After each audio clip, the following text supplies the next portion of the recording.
Para aquellos que quieren mejorar su vida devocional, para los que necesitan ayuda espiritual, para todos los que desean un contacto diario con Dios, presentamos Radio Amanecer en Estudio, un alimento espiritual para tu alma. Con nosotros, el conductor de esta entrega, Pastor Juan Francisco Scroggins. Amigos, es una bendición una vez más estar con ustedes y saludarle a esta hora. Si pudiéramos a través de las ondas hercianas llegar a sus hogares para abrazarle, reciba un fuerte abrazo de parte de la producción de Radio Amanecer en Estudio, entiéndase de parte del pastor Cristian Veras y de su servidor, Pastor Juan Francisco Scroggins. Nos sentimos altamente privilegiados de tenerle en esta hora y deseamos que el Espíritu Santo pueda conducir este estudio. Para el día de hoy estaremos hablando el principio de la primera mención. El principio de la primera mención es el tema que estaremos abordando en el día de hoy, y aquí estoy apretando la mano de mi hermano, de mi amigo, el pastor Cristian Veras. A él saludamos afectuosamente, y este apretón de mano también es para ustedes que día a día estudian con nosotros. Pastor, bendiciones. Gracias, mi apreciado amigo, mi hermano, bendiciones de igual manera. Amén, amén. Que el Todopoderoso ilumine su mente y le pueda dar salud a usted, a los suyos. Le agradezco, ya le decía a manera de ejercicio, lo que siento en mi corazón se lo digo, y se lo digo muy abundante, porque yo sé que esa abundancia de bendición viene para acá también. Amén, amén. ¿Así? Así es. Y para ustedes, amigos y hermanos, también reciban bendiciones de parte del cielo y un gran abrazo. Les invitamos para que podamos hablar con Dios. Padre Santo, una vez más, gracias. Estamos tan agradecidos porque tantas cosas maravillosas que haces a nuestro favor para nosotros, además de darnos la vida, de redimirnos, nos sigue bendiciendo. No podemos hacer otra cosa que decir gracias eternamente, oh Dios. Oramos en el nombre de Jesús. Amén. Amén, amén. Pastor, cuando uno está realizando algún tipo de investigación, tiene que moverse entre lo general a lo particular, de lo particular a lo general, y ahí va revisando algunos principios que tienen que ver con ese método científico y la aplicación de esa metodología. Desde que usted observa, empieza a formular hipótesis a través de la experiencia que tiene en el campo, en fin, el método científico que tiene 5 pasos. Así mismo sucede cuando estamos estudiando la palabra de Dios. Vimos principios amplios, básicos, forman lo que es la base del estudio posterior a medida que nosotros vamos profundizando el tema, y de ese mismo modo, cuando se lee toda la Biblia, se descubre rápidamente que Dios también tiene un curso general de estudio contenido en el libro de Génesis, donde introduce ideas que serán examinadas más adelante en el resto de la Biblia.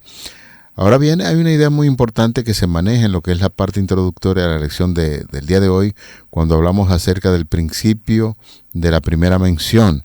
En términos generales, señores, la primera vez que se menciona un concepto o símbolo en la Biblia, sobre todo si esto ocurre en los primeros capítulos de Génesis, se establece allí una comprensión general de ese concepto para ayudarnos a entender cómo se utiliza más adelante este principio de la primera mención. Es correcto el concepto, porque cuando usted va a estudiar, por ejemplo, computación, no va a iniciar programando, ¿no? No. Ya los programadores saben que tienen que poner códigos. Ajá. Que eso no es tan fácil. Lo hacen algunos ingenieros en computación. Sin embargo, usted debe iniciar con aprender a aprender la computadora, encenderla, apagarla. Cuando la primera vez yo le puse la mano a una computadora, por ejemplo, yo no sabía que se apagaba. Yo pensé que se le daba al botón, porque cuando usted prende y apaga es en el mismo lugar, por lo general. Usted va a prender un televisor, lo apague en el mismo lugar, ¿no es así? Ujú. Sin embargo, la computadora, en el caso de la computadora, debes apagarla en el mismo sistema, porque si no se le daña el sistema operativo, se le daña el Word, el Office, todo. Asimismo, todo tiene un principio básico para explicar las cosas, y el Génesis es el principio básico de la Biblia, donde Dios nos orienta, nos educa y nos dice cómo inician todas las cosas. Me agrada bastante Génesis capítulo 1. Yo soy ¿cómo pudiera decirlo? Un fanático con la Biblia. No hay una literatura mire, pastor, usted que me conoce sabe que me encanta la literatura, la geografía, la historia, los idiomas.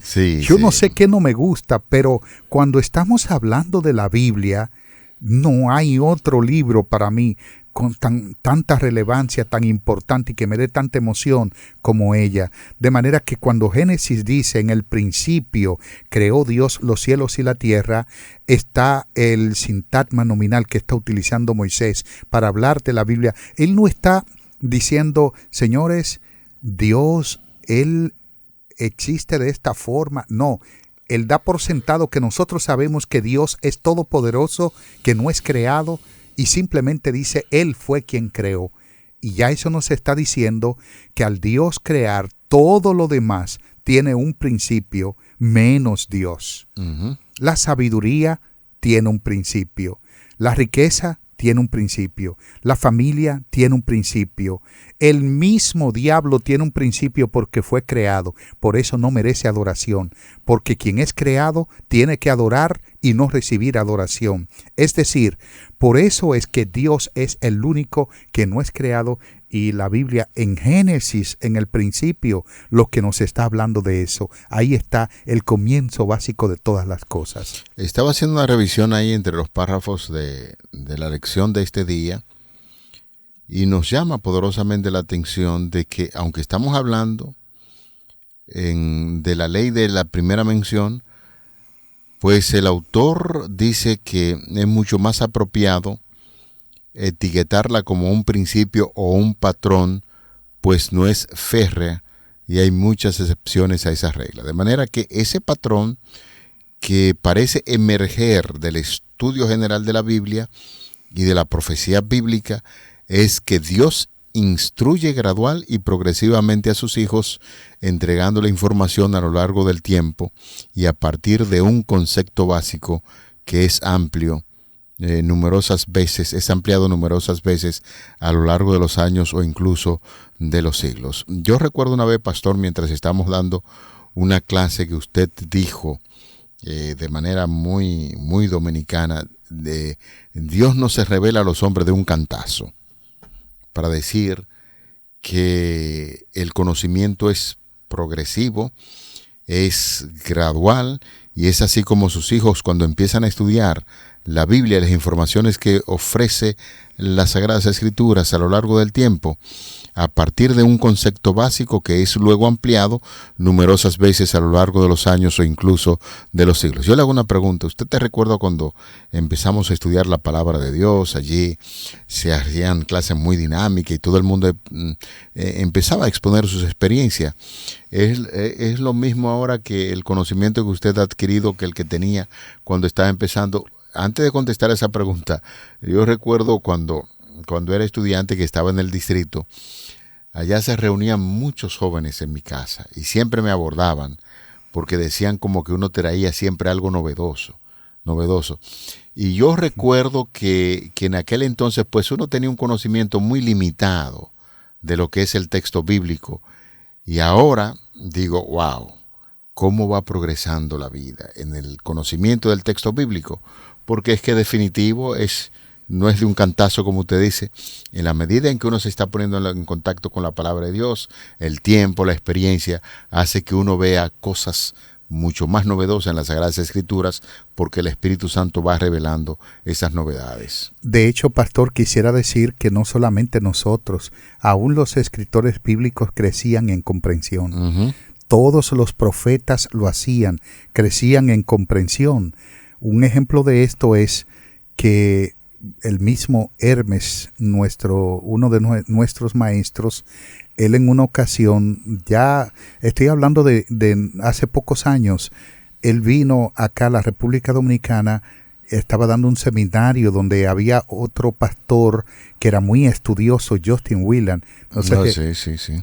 Y él desde arriba le dijo a este pastor cuántos errores hablamos en nombre de la verdad.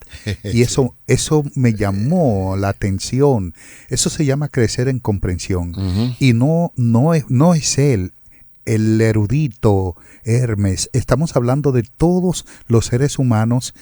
En nuestra humanidad, nosotros debemos o nos damos el lujo de en un libro que escribimos o una palabra que hablemos o un texto que publiquemos, equivocarnos y luego corregir y decir me equivoqué y hacer una nueva edición de lo que yo estaba diciendo.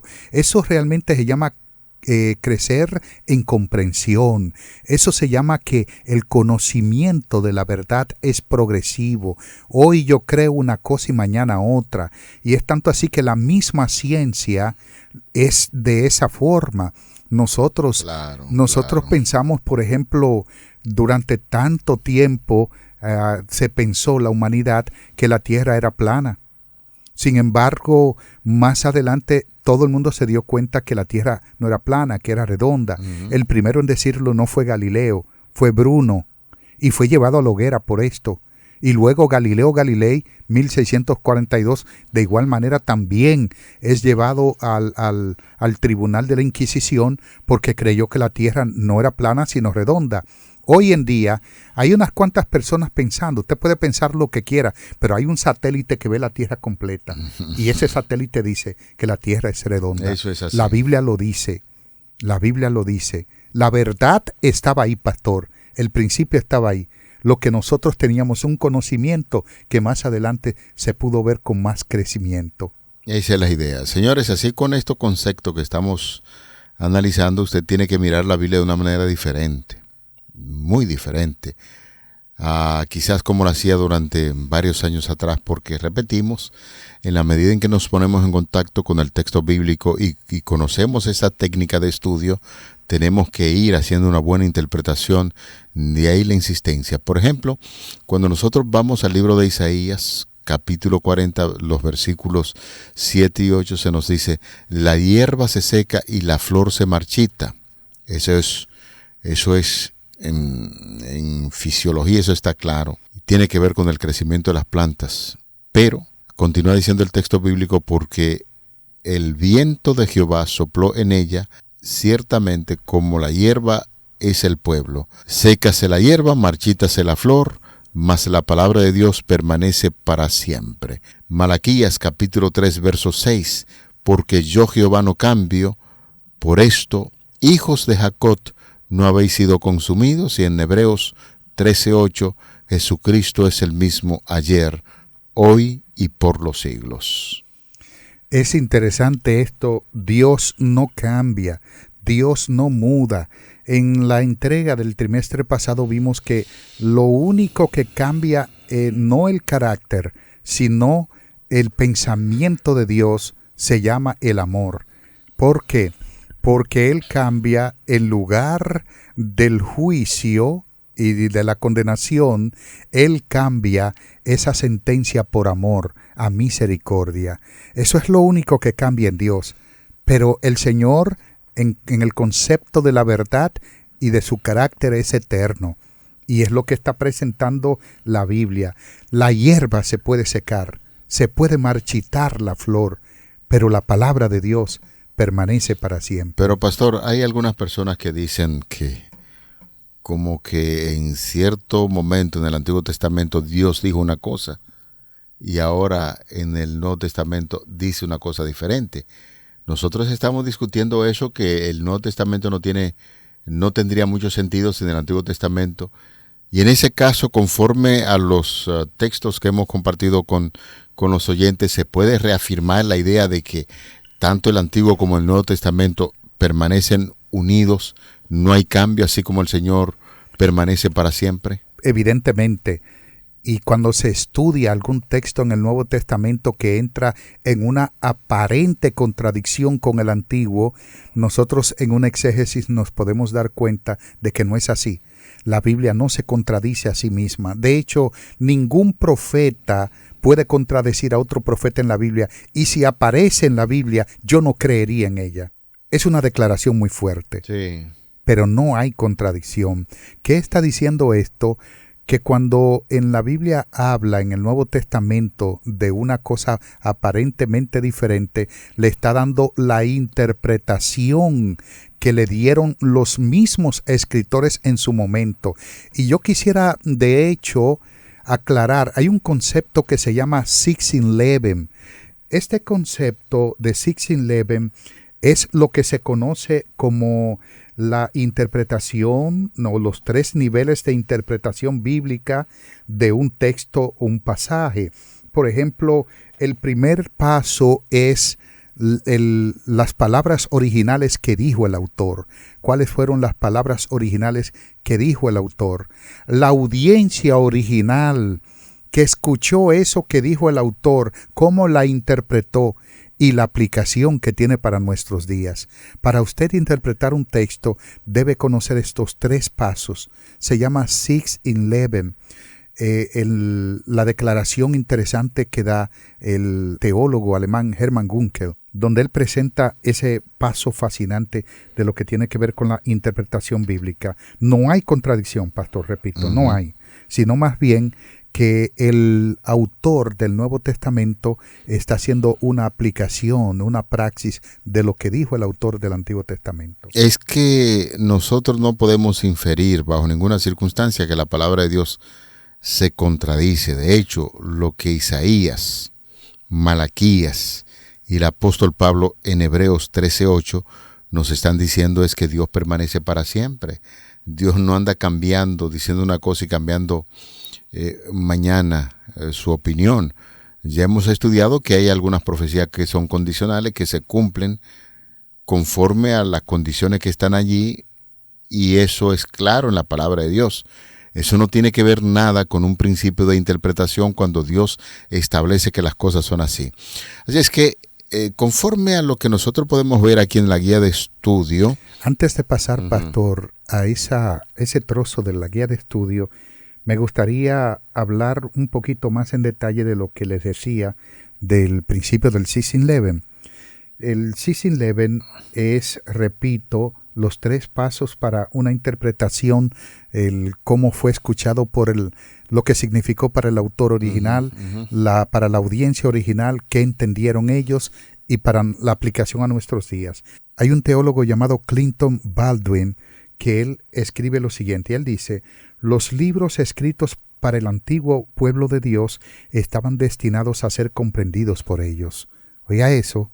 Y él dice: por lo tanto, los mensajes de lo que llegó a ser la Biblia completa tuvieron inicialmente un significado primordial para sus destinatarios originales, que puede o no ser igual al significado que tienen para un público posterior.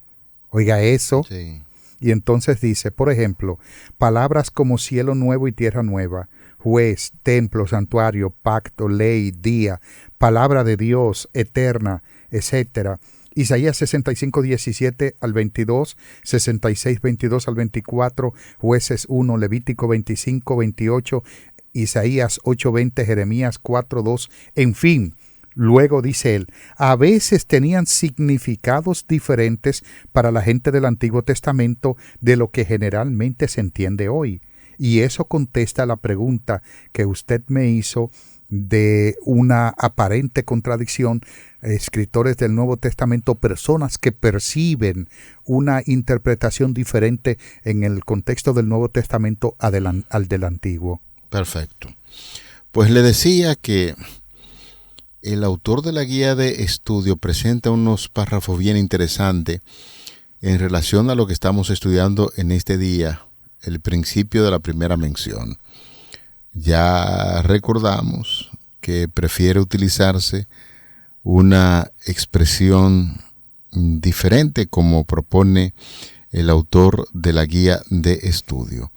Así es que amigos, en lugar de la ley de la primera mención, pues él propone un patrón, un principio que se sigue en torno a las experiencias que tiene el autor, de manera que en gran parte del mundo moderno habla de esa veracidad, y lo pone entre comillas, no de verdad, pues supone que la verdad es algo que puede cambiar con el tiempo. Por eso dicen algunos por ahí que la verdad es relativa. En algunos casos el concepto mismo de verdad es visto con suspicacia. Sin embargo, cuando Dios establece la verdad, no cambia. Una vez que comienza a enseñar la verdad a su pueblo, podemos contar con que las sucesivas repeticiones del mismo principio o el tema bíblico no cambian de significado, sino que, por el contrario, arrojan más luz acerca de ese significado. Por lo tanto, al estudiar la profecía, tiene mucho sentido comprender adecuadamente el libro de Génesis, donde se explican por primera vez muchos de los conceptos clave que luego servirán al explorar el resto de la Biblia. Si usted quiere alguna idea muy generalizada, entonces usted le pregunta al mismo Señor Jesucristo. Cuando Cristo estaba desarrollando su ministerio, él con mucha frecuencia empezaba a hablar o a citar a algunos de los profetas. A Moisés hablaba acerca de lo que decía o decían los libros de los Salmos. En fin, el mismo Señor Jesucristo establece ese principio de consultar el Antiguo Testamento. El caso, por ejemplo, de Jonás, el mismo Señor lo citó. Así como Jonás estuvo, y a Daniel, así como Jonás estuvo por 3 días y 3 noches en el vientre de la ballena, el Hijo del Hombre estará por 3 días y 3 noches en el corazón de la tierra. Uh-huh. Es decir, que hay muchos de los escritos del Antiguo Testamento que el Señor Jesucristo con mucha frecuencia lo hacía. Y yo le pregunto, si el Antiguo Testamento no tuviera ningún valor, como dicen algunas personas, ¿estaría Jesús citando el Antiguo Testamento? Y es que precisamente cuando Jesús citó las Escrituras no existía el Nuevo Testamento. No existía. En el Evangelio de Lucas y otros lugares, cuando él dice, ¿no habéis leído lo que dicen a las Escrituras de mí? Y luego cita el Pentateuco, uh-huh, los Salmos y los profetas. Estaba citando la Biblia completa que existía en ese momento.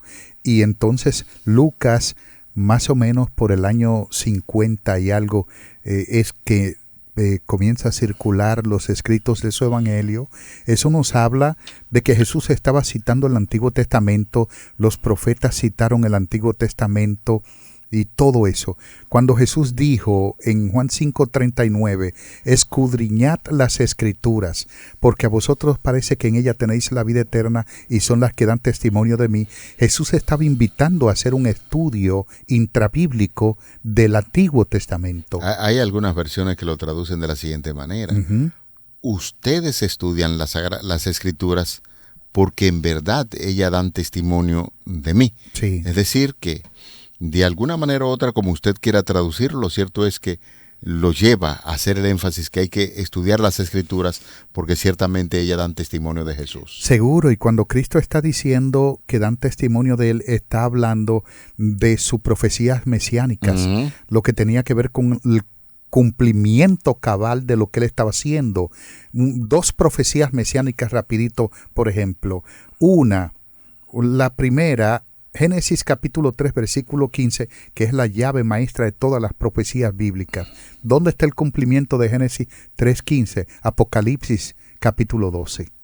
Ahí está el cumplimiento. Enemistad pondré entre ti y la mujer, uh-huh, entre tu simiente y la simiente suya. Esta te herirá en la cabeza y tú le herirás en el calcañar. Uh-huh. Apocalipsis 12 presenta que Cristo, que es la descendencia de la mujer, pisó la cabeza de la serpiente, del dragón, del diablo, y que cuando la pisó, lo mordió, y esa mordedura le costó la vida al Hijo de Dios, que fue su muerte en la cruz. Otra profecía mesiánica que tiene un cumplimiento y que lo menciona en el Nuevo Testamento, son cientos de profecías. Es Zacarías 9:9. Alégrate mucho, hija de Sión, da voces de júbilo, hija de Jerusalén, porque he aquí que tu rey vendrá a ti, justo, salvador y humilde, cabalgando sobre un pollino, sobre un hijo de asna. Mateo capítulo 21 presenta la entrada triunfal de Cristo a Jerusalén montado en un asno, tal cual lo había predicho el profeta Zacarías cientos de años antes. Estamos viendo la conexión. Es así. Entonces los fariseos lo que le dicen a Jesús: mira, ¿no escuchas cómo la gente te está alabando, aclamando? Y él dijo: si ellos no hablan, las piedras hablarán. ¿No habéis leído lo que dijo el profeta? Aquí se está cumpliendo. Es decir, el cumplimiento cabal de las profecías que el Nuevo Testamento contienen tienen una base en el Antiguo Testamento. Esta lección estamos presentando todos esos argumentos para que podamos afianzar nuestra creencia en la revelación de Dios a través de las Escrituras, tanto del Antiguo como del Nuevo Testamento, porque bien es cierto, y eso este servidor lo ha comprobado, hay tantas personas que tienen como cierto grado de debilidades en términos de aceptar ciertas cosas, y mayormente en este tiempo cuando la comunicación se ha desarrollado en forma extraordinaria y cualquiera publica cualquier trabajo en internet y mucha gente creen como que eso es real, y especialmente con lo que tiene que ver con la Biblia, y presentan ciertos argumentos como que son fascinantes, pero mucho cuidado. Por eso usted está estudiando interpretación bíblica y se está dando cuenta que la forma correcta de estudiar la palabra de Dios es haciendo comparación entre el Antiguo y el Nuevo Testamento, pasaje con pasaje, y no pase al otro hasta no estar seguro de lo que está diciendo esto. Entonces la gran pregunta sería: pastor, ¿por qué es tan importante que no permitamos que nada ni nadie, por conveniente o lógico que sea, vaya a debilitar nuestra fe en la Biblia y en las verdades infalibles que enseña, y de qué maneras, incluso sutiles, puede producirse este debilitamiento? Bueno, yo pienso que es importante que no creamos, porque el diablo está trabajando y trabaja a través de personas disfrazados para que no creamos en la Biblia, por ende no creamos en Jesucristo ni en la salvación y nos perdamos. Y mi salvación yo no la negocio por nada. Seguiré creyendo en la Biblia, es la palabra inspirada de Dios, y por supuesto siempre creeré a mi Redentor y mi Salvador. Amén, qué bueno. Señores, llegamos al final de nuestra entrega de Radio Amanecer en Estudio. El principio de la primera mención fue el tema desarrollado en el día de hoy. Padre, gracias por este privilegio de estudiar las Escrituras, y aún más sabiendo que su intérprete, quien la inspiró, es el Espíritu Santo, nos está guiando en estos estudios. Dirígenos siempre, te lo pedimos en el nombre de Jesús. Amén. Para aquellos que quieren mejorar su vida devocional, para los que necesitan ayuda espiritual, para todos los que desean un contacto diario con Dios, hemos presentado Radio Amanecer en Estudio, un alimento espiritual para tu alma.